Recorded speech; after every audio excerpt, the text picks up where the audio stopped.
Hello, whisperers. Welcome to the channel. If you enjoy tonight's tale, don't forget to like, subscribe, and share. It helps more than you know. Now, dim the lights, and let's begin tonight's story. I didn't want to go at first. Wasn't about the woods or the camping. Hell, I've slept on worse ground and eaten colder hot dogs. It was just the timing. Things hadn't been great lately. I was already crawling out of a bad breakup, a layoff, and a week-long migraine that made everything taste like tinfoil. So, yeah.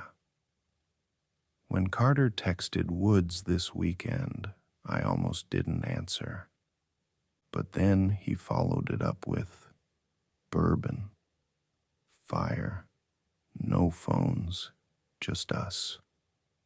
And maybe that was exactly what I needed. A break from everything. One last breath before I figured out how to adult again. So Friday morning, I tossed my sleeping bag in the back of Carter's beat-up Tacoma, stopped by Walmart for a cheap folding chair and a few canned meals, and we headed out. There were 4 of us. Carter, the loud one, never met a rule he didn't want to break. One of those guys who could get a dead raccoon to laugh. Had a bone-deep confidence like he was untouchable. Then there was Trace, quieter, ex-wrestler type, thick neck, quick temper. Worked maintenance at the local high school, had a revolver in his glove box, just in case. But the guy still flinched when bees flew near him. Jules, short for Julia, was Carter's cousin. She was smarter than the rest of us combined and absolutely knew it. She brought one of those mini solar chargers and a waterproof Bible. Said she wasn't religious, just superstitious. Can't hurt to have someone upstairs on our side, she joked. And then there was me, just trying not to overthink it all. We drove for hours. Paved roads gave way to gravel, then rutted paths where tree limbs reached down like they were trying to scratch the roof of the truck. Cell signal died somewhere around mile marker 16. Felt like a good omen at the time. The place we were going wasn't on any campground registry. Carter swore it was off-grid, but I think the truth is he just got lost once and found a clearing that didn't have beer cans or old fire pits in it. Either way, it was deep enough that we didn't see another soul the whole ride in. We parked beside a dry creek bed, and the trail up to the ridge was half choked with vines and burdock. It was late afternoon when we finally found the spot. Small clearing, patchy grass, big enough for 3 tents, and a circle of stones someone had used for a fire, probably years back. Moss had grown up around it. Carter clapped his hands like a camp counselor. Home sweet holy shit, this is remote. Trace grunted. Better be no ticks. That first night was normal. You'd almost call it perfect. We set up camp, 2 tents and a hammock between trees for Carter, because of course he brought one. Jules built the fire while I tried and failed to cook chili straight from the can. We passed around warm beer and cold beans and told dumb stories about high school and exes. And that one time, Trace almost shot a possum that turned out to be a laundry bag. When the sun dipped behind the trees, it got real quiet, like too quiet. I hadn't noticed until Carter said, "Y'all hear that?" We stopped talking. No wind, no birds, no bugs. The fire cracked loud like it was embarrassed. Jules shifted. Hush, it's just mountain silence. Happens sometimes. Mountain silence. I liked the way she said it, but it didn't explain the crawling feeling at the back of my neck, like being watched by something that knew how to stay just out of sight. Let's call Bigfoot, Carter said suddenly. What? No, seriously. He stood up and grabbed his phone. There's this TikTok thing. People go into the woods and try to summon him. You knock on a tree, do a scream, then wait. Do a scream? Jules asked, raising an eyebrow. Like a deep one, Bigfooty. He stepped over to a nearby pine and banged on it 3 times with a thick stick. The sound echoed sharp. Wham, wham, wham. Then he threw his head back and let out the most ridiculous banshee yell I've ever heard, somewhere between a cow dying and a frat boy being tased. We laughed. Even Trace cracked a smile. You're gonna wake up a bear, dumbass, I said. Good. Let him bring s'mores. The night cooled hard after that. We climbed into our tents around 11. I lay there, listening to Jules softly reading under her breath. Trace's snoring kicked in quick. I was just starting to doze when I heard it. A knock far off, but rhythmic, like a reply. 3 hard strikes. I froze. I sat up and pressed my ear to the side of the tent. The fire had burned low. Wind shifted in the trees, but beneath it, something else. A whisper of movement, too heavy for a raccoon, too slow for a deer. Crunch. Pause. Crunch. It circled the camp once, then silence. In the morning, I asked if anyone else heard it. Nope, Carter said, shoveling instant oatmeal into his mouth. Maybe a dream, Jules offered, though her voice had a hitch in it. I had one too. Thought I heard chewing. We laughed it off. But Trace found something while gathering sticks for the fire. A torn plastic wrapper about 30 feet from camp. The kind that seals freeze-dried meals. Except we didn't bring any of those. He held it up with a weird look. You sure no one else camps out here? Place was clean when we got here, Carter said. Could be old. Jules frowned. No mold. Looks fresh. We moved on. That afternoon, we decided to follow a game trail deeper into the woods. Jules wanted to sketch some plants. Carter wanted to piss on a rock and claim it. Trace just didn't want to sit still. I went along because what else was I gonna do? We hiked maybe a mile. The terrain got steeper. Trees leaned over like they were sharing secrets. I kept hearing snapping branches, but every time I turned, there was nothing. Then we found the deer, or what was left of it. It was slumped at the base of a pine, front legs splayed out like a puppet with no strings. The head was still on, but the neck looked twisted, like it had been spun 180 degrees. Blood had soaked into the soil, thick and black. Carter squatted beside it, whistling. That's a kill shot if I've ever seen one. Jewel took a step back. No scavenger does that. And there's no bite marks, no drag trail. Trace nodded slowly. And it's fresh. I swallowed hard. So it's still around. Nobody answered. We turned back faster than we came. That night, None of us slept well. The fire didn't feel big enough. I kept watching the trees beyond its light. I could swear the trunks shifted when I blinked, like they were inching closer. Then, sometime after 2 a.m., it screamed. Not one of us.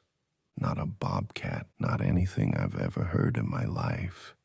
It started high, like a whistle, and dropped low, wet, guttural, like something trying to cough up its own lungs while it screamed. It echoed across the trees like it came from everywhere at once. Jules dropped her Bible. Trace raised his revolver toward the dark, even though he couldn't see a damn thing. Then, 3 knocks, distant, but deliberate. Wham, wham, wham, Carter whispered. That wasn't me. I think that's when it really started. None of us moved after the scream. The fire crackled like it didn't know better, but the rest of the woods went dead still again. Not just quiet, dead. Like every living thing had burrowed underground or climbed high into the trees to get the hell away from whatever had made that sound. Trace still had the revolver out, aimed uselessly into the dark like he expected it to come charging through the trees. Put that down, Jules whispered, her voice shaking. You can't shoot what you can't see. He didn't even blink, just kept his arm out, hand trembling slightly. I heard Carter clear his throat. Could have been a bobcat, right? Or like a big owl. No one answered. We sat in silence for maybe half an hour, maybe longer. At some point, Jules started whispering prayers, soft and fast, like she was bargaining with the dark. Her flashlight had died, so she kept thumbing a small pocket cross, while the moon climbed slowly overhead. Eventually, we gave up on sleep, just waited for sunrise, huddled by the fire like scared kids at a sleepover that went too far. When the sky turned gray and thin light spilled through the trees, we let out the breath we didn't know we were holding. But nothing felt better. If anything, it felt worse. Because when we stepped away from the fire to stretch and pee, we saw the prints. There were 2 sets, one ours, boots, mostly clustered around the fire, but the other, barefoot, no shoes, no tread marks, just wide, flat impressions in the dirt that sunk deeper than ours. Toes splayed like hands. They circled us, came right up behind Jules's tent and stopped. Then they turned around. Whatever it was had stood there, right behind her, probably while she was reading, watching. I looked up at her. She looked down at the prints and said nothing. We packed fast. Nobody said it, but we all knew we weren't staying another night. Trace tried the radio in Carter's truck. Nothing but static. He climbed into the bed and held his phone up to the sky like that'd summon a signal. No luck. Can't get bars, he muttered, pacing. We head back, Jules said. Now. Carter hesitated. We can't leave like this. I mean, what if we tell someone and they come out here and they won't believe us? Still, Trace interrupted. I'm going back up the trail, just to the first bend. See if maybe there's signal there. I'll go with... I started, but he shook his head. Faster alone. He took the revolver and a flashlight and walked off without another word. 15 minutes passed, then 30, then an hour. We called his name. No answer. We walked halfway up the trail and found his flashlight in the dirt, still on. The lens was cracked. There were boot prints leading further on, and then blood, snapped branches and torn bramble like something had dragged him off the path. I remember Carter whispering, "God, what the hell is happening?" Jules turned to me. "We need to go. Now." "But what if he's—" "Do you want to die out here too?" she snapped. "Because Trace is gone, and whatever took him is not done." We ran, didn't even pack the tents. Just grabbed what we could carry and bolted down the trail, following Carter, who swore he remembered the turns. But the trees didn't look the same. The sun was higher, sure, but the path twisted wrong, and the air felt thicker, like breathing through a wet rag. We slowed when we hit a clearing we didn't recognize, one we hadn't passed on the way up. In the center, someone, or something, had stacked rocks into a crude figure. 2 legs, a misshapen head, long branch arms bent backward like they were broken. Its chest had been carved open with a knife and stuffed with animal bones. A raccoon's skull sat where the heart should have been. "Jesus Christ," I muttered. Jules turned in a slow circle. "Where the hell are we?" Carter knelt beside the figure and pointed to the rocks under it. "Look, that's our logo." "What?" He brushed leaves aside and revealed a carved piece of wood from one of our firewood crates, branded with the logo from the gas station we'd stopped at Friday. It had been taken from our camp. Jules stumbled back like it had burned her. "It's watching us." We kept walking, slower now. Every time we stopped to rest, we'd hear something behind us. Movement, not fast, just steady, stalking. Once, Carter turned and fired his shotgun into the trees. The echo rang for miles. Nothing screamed, nothing ran, but we didn't hear birds for the next half hour. By early afternoon, Jules's breathing had gone shallow. She wasn't doing well. Her ankle was swelling from a fall earlier, and the heat was getting to her. We found another clearing, a small one this time, with an old hunting blind built on stilts about 8 feet off the ground. "I'll climb up," she said, eyes glazed. I need to rest." I helped her inside, gave her my water bottle. Carter stood at the edge of the trees, shotgun at his side, scanning the brush. "Hey," I said, "maybe we hole up here until dark, then move when it's cooler." Carter didn't answer. He was squinting at something. "You hear that?" I listened. Branches breaking, but not randomly, rhythmic, steady, getting closer. Then a new sound. Something clicking, like teeth or bones. Carter backed up. "Get down." I climbed up to Jules. She was half passed out, whispering again. Something about Psalm 91. I didn't stop her. Then something slammed into the side of the blind. The whole thing shuddered. We screamed.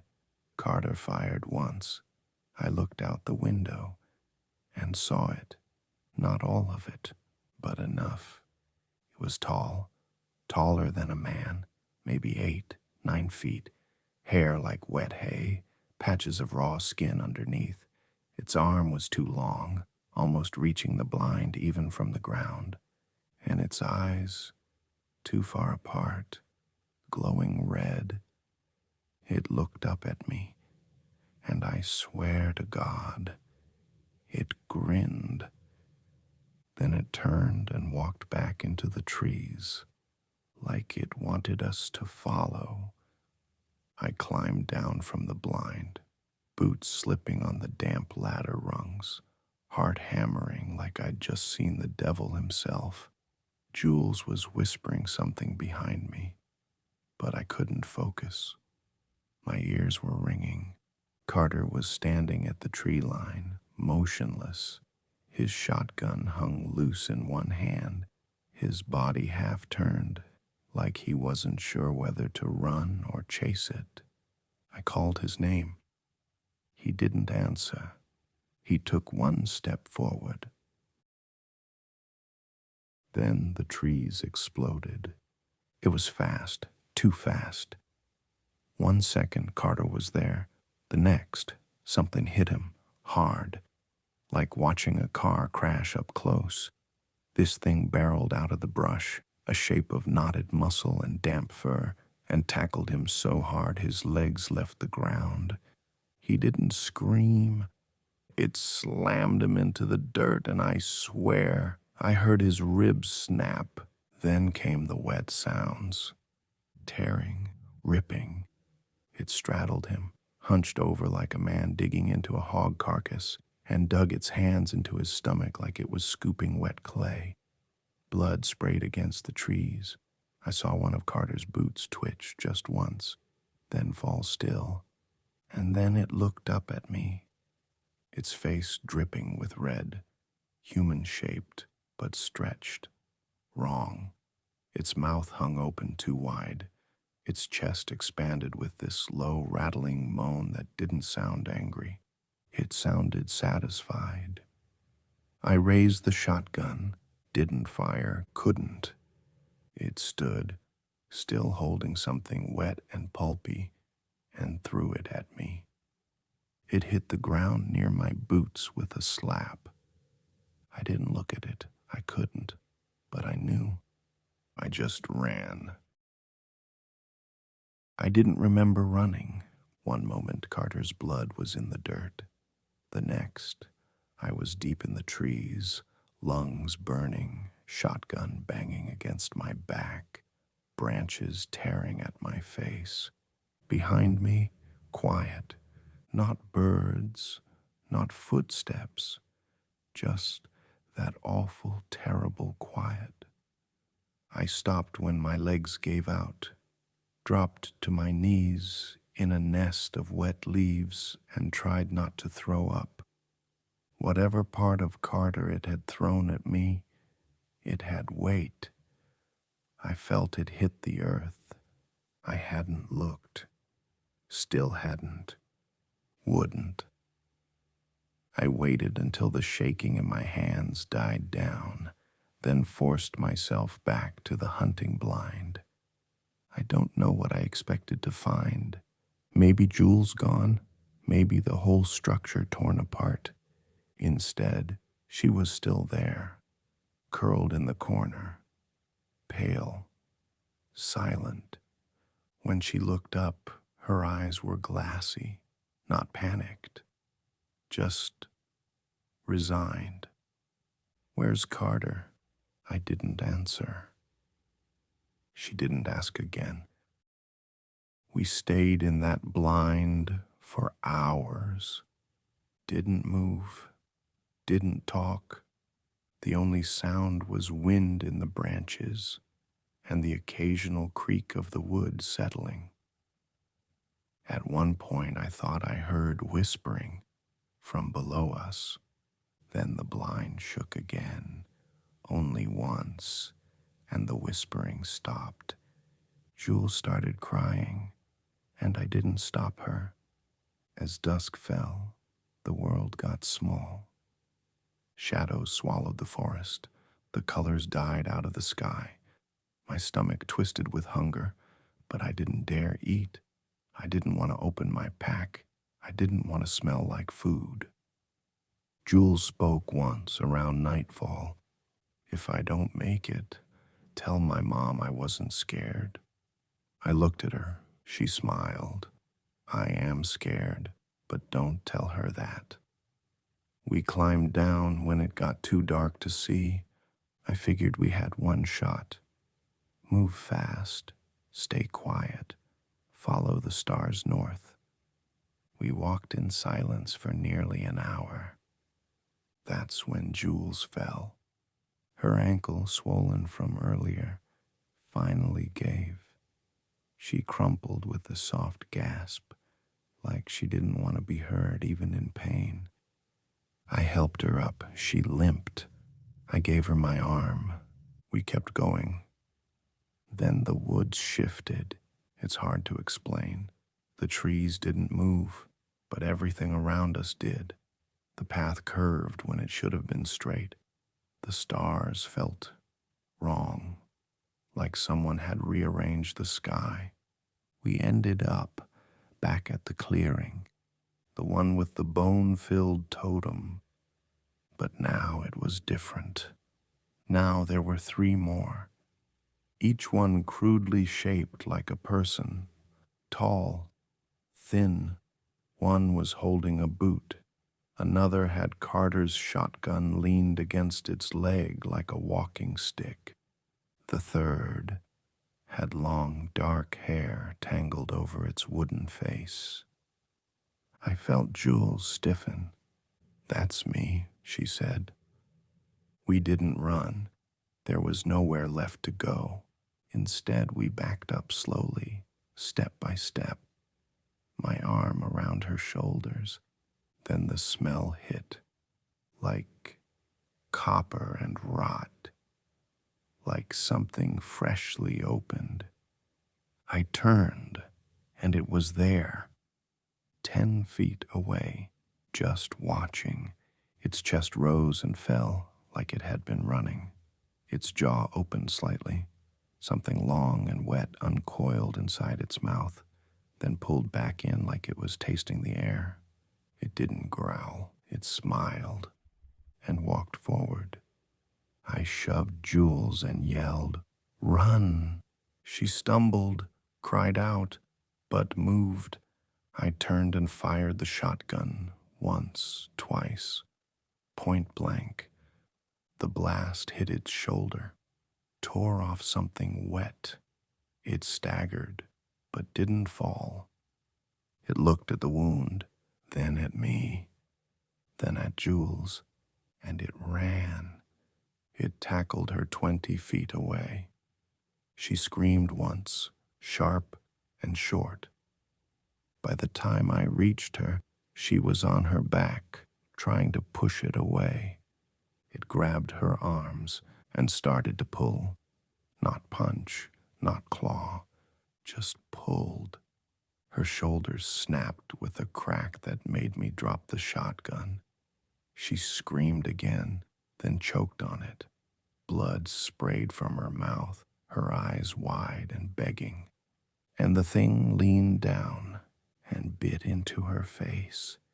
It didn't stop, even as she stopped moving. Even as I stood there, frozen, useless, shaking, it kept chewing like she was just meat. I ran. Again, I don't remember getting out. I don't remember finding the road or the rescue team or the man with the flannel shirt who kept saying, "You're safe now."